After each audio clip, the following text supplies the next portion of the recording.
Hello mga idol, ito ang diagram ng pangtilapia natin mga idol.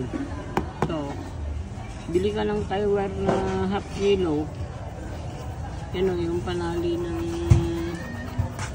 bakal, yung tie wire, ayan o. Ito yung magnet core, yan.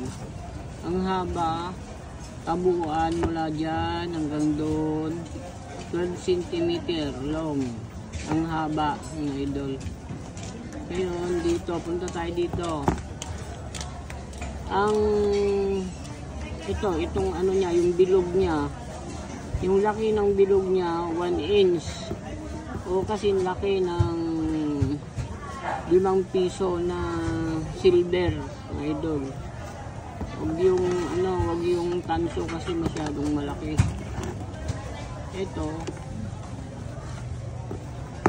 Ito yung 12 cm mo na buo, ang lalatagan mo lang ng rewind mo, ito, magmula doon, magtira ka ng 1 cm doon, 1 cm ang ititira mo, doon din sa baba, 1 cm.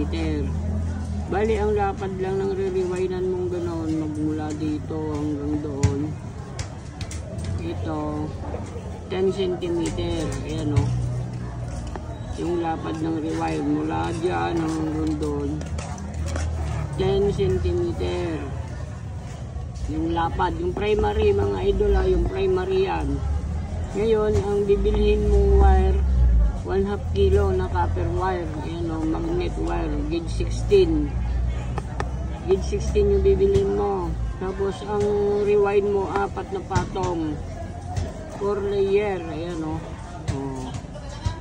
Ganun mga idol. Punta tayo sa secondary. Ayan, pag nag-rewind ka na ng secondary, ito, ganun pa rin. 10 cm pa rin. Magmula dyan hanggang doon, 10 cm pa rin. Itapat mo sa umpisa mo. Kung ano yung umpisa mo dyan mag-rewind, kailangan yung secondary mo nakatapat din yung umpisa. Kung kanan ang ikot mo, kanan din yung ikot ng secondary mo. Pag naumpisan mong kaliwa ang ikot mo, puro kaliwa ang ikot ng pag-rewind. Ayan o. 1/2 kilo rin itong mga idol, itong secondary. Ayan o. 1/2 kilo. Ayan. Copper magnet wire. Pang secondary mo, 10 cm. Ayan. Ang rewind ng 1/2 kilo mga idol, umaabot ng 10 hanggang 14 na patong. Yan. Kung di naman, kaya pag sumubra pa sa 14, ubusin nyo na yung 1/2 kilo na gauge 24. Ayan o. Okay mga idol, salamat. Pakishare mga idol. At pakipindot na rin yung notification bell dyan para lagi kayong update sa mga ina-upload kong video. Okay, maraming salamat sa inyong pag-subscribe mga idol. May part 1 pala ito mga idol. Ayan, part 1. Ipapaliwanag ko sa inyo hanggang sa magkabit ng kapasitor, magkabit ng condenser, magkabit ng contact point, magkabit ng wire. Basta part, sundan nyo lang mga idol. Part 1 pa lang ito.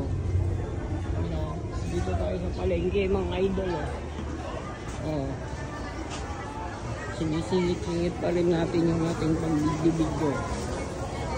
Ayan.